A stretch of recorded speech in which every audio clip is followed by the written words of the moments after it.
Walking through history with you, it's King Kurus, your Black history buff.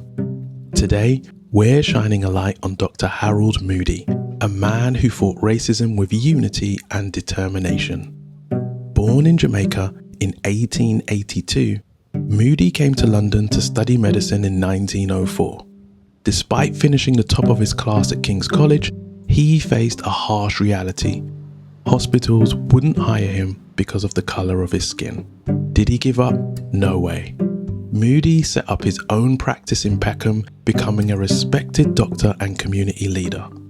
But Moody's biggest impact came in 1931 when he founded the League of Coloured Peoples. This wasn't just any organisation.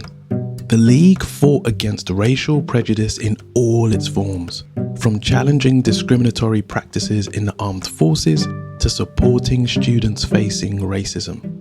Moody and the League were at the forefront of the fight for equality. Moody's work laid the groundwork for future civil rights movements in Britain.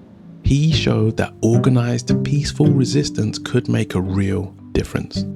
Dr. Moody's legacy reminds us that change often starts with one person refusing to accept injustice.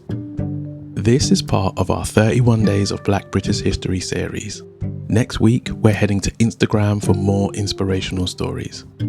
If you want the full series, join my Patreon. It's free. And please, don't forget to like and subscribe for more Black British history.